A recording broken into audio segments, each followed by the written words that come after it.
Good afternoon. My name is Bishop Timotokwe Lutus Anadegwe, and I'd like to minister on a very important subject to me. The topic has been on my mind for a while, and as someone who is, by the mercies of God, who is a little bit qualified to speak in this aspect. Number one, I'm going to be speaking today on the issue of multiple sex partners. I've been married for 20 years. I've been a child of God for over 30 years. I got born again in the year 1992. And I've met a lot of people. I've read a lot of things. And that is why I think it is very important for ministers of the gospel that the Lord has helped over the years should begin to talk about the importance of sexual sanctity. All of us must understand the need, they must understand the Bible standard, the biblical standard for sexual purity. And that is why I will be speaking in a few minutes on what I have termed the dangers of sexual, the dangers of multiple sexual partners. Now, what is sex? Sex is simply defined as the coming together of a man and a woman, the exchange, coming together, the man putting his manhood into the private part of a woman. Now, when that happens, then sex has been consummated, called sexual intercourse. But sex is never a physical thing. Sex is first of all a spiritual thing. Sex can be seen or can be defined as a contract, is a covenant. When you understand that, first of all, that sex is more than just a physical pleasure, it's more than a vehicle through which physical pleasure is accomplished, then your approach and your attitude to sex changes all of a sudden. Let me reiterate it today, this afternoon. Today is the 15th day of the month of June 2026. Please, if you're listening to me, I want you to understand that sex is a covenant. Anytime you are entering into a sexual union with the opposite sex, then please understand that you are entering into a covenant, into a blood covenant with that person, with that opposite sex. Now, number two, a lot of people will say, if it wasn't that important, then God would not have created it. Oh yeah, I agree with you. God created sex, but God created sex in a marriage context. If you go through the Bible, you will see that the stipulations of marriage, the stipulations of sex is supposed to be in a marriage setting. No sex is supposed to happen outside the marriage environment. Now, and what is marriage? Marriage is the coming together of matured adults, a man and a woman, not a woman and a woman, not a man and a man and a woman. And in most cases, with the consent of the parents of these two adults. And then again, it can be consummated in a church environment, which put God into that picture. Now, if you do it and you do it within the traditional, in which case your parents, you get a parental consent, and then they do exchange of gifts, just like we saw in the case of Abraham when he went to go and marry Rebekah for his son Isaac. He took gifts to the family of Laban, and then he went there and then he for his son. Now, if that was what you did, you are still very, very, very, very, very correct. Nothing is wrong with your marriage. Again, if you go to court and it's court wedding that you did, again, nothing is wrong with it. As long as there are witnesses to the fact that both of you exchanged vows. The exchange of vows is the beginning of this covenant we are talking about. Now, so once vows were exchanged and parental consents were gotten, and then the pastors were involved, then it's a very beautiful, extremely beautiful event that has taken place.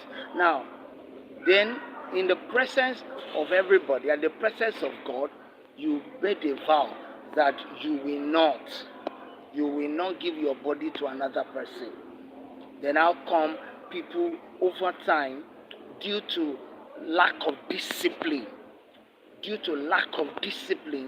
they begin to engage with multiple sexual partners. Now, I haven't said that sex is a covenant. You must understand that one, number one. And I always tell my wife, when sometimes she comes up with funny ideas, I said, I am not responsible to first. The first person I'm responsible to is God, the God who owns the body that I'm using. The first person that you are responsible to is God, the owner of that body. That body that you own, that body that you are carrying around is not your own.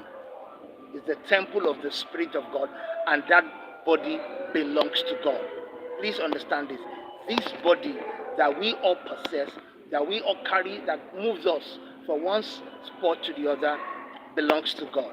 Now, and so when you are talking about sexual sanctity, the first person you are accountable to is God. The second person you are accountable to is your wife.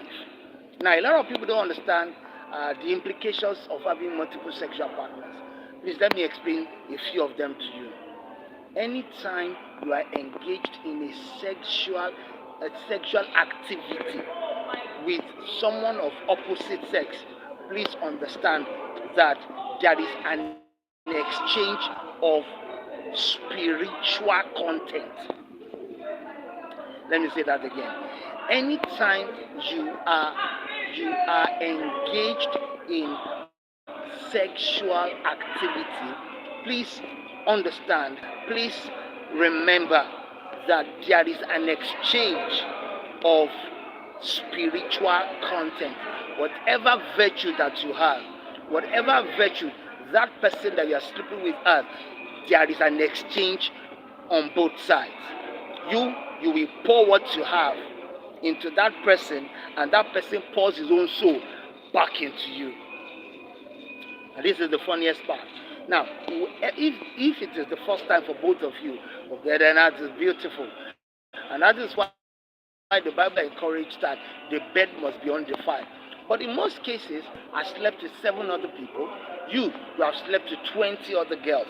Now, I'm mixing on a minimum,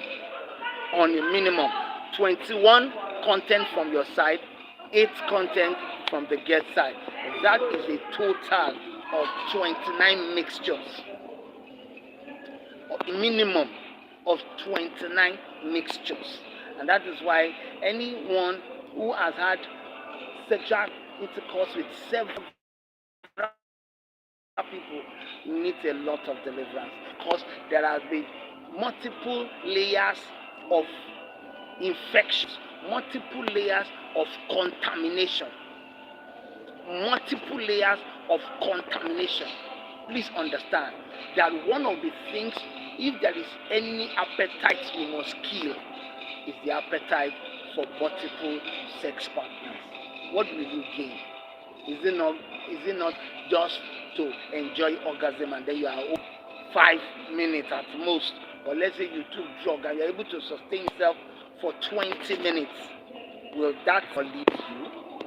But what about the damage that you have caused for yourself in the process and in the time of these 20 minutes?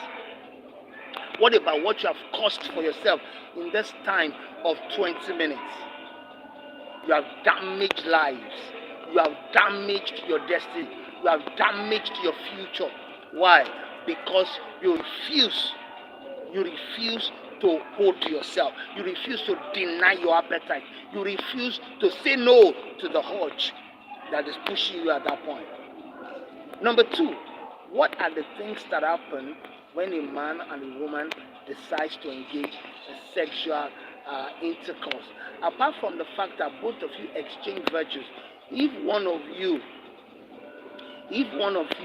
is and is someone that is actively involved in what we call spiritual activities, or let's say for instance that girl has already given herself over to the devil, to the marine kingdom, then he takes over everything that is from you, takes over your virtues, and then he transports them into the water kingdom, and that is it. That person's life, it will take serious intervention from Jesus Christ for him to be able to recover his destiny. Again, these are the days of Yahoo. If a man too decides to become an instrument in the hand of the wicked, in the hand of the enemy, in the hand of the devil, then he takes over everything that God has given you as a woman, and then begins to use it for himself. Or he can even go and deposit it inside a group in their own kingdom. If it's a wizard. So why should you put yourself at this risk? What else do you want to gain? What do you want to enjoy that you have not enjoyed, that you are not still going to enjoy when you become legally when you become legally authorized to enjoy, and you're not going to feel ashamed about it. You will be naked and you will not be ashamed. But why are you rushing it? And then you are still going to introduce yourself. You are going to introduce to yourself a whole lot of problems. Number three, what are the other things that happen? What are the things that you can lose? Number three, you can gain sexual infection. And that one is taught in schools.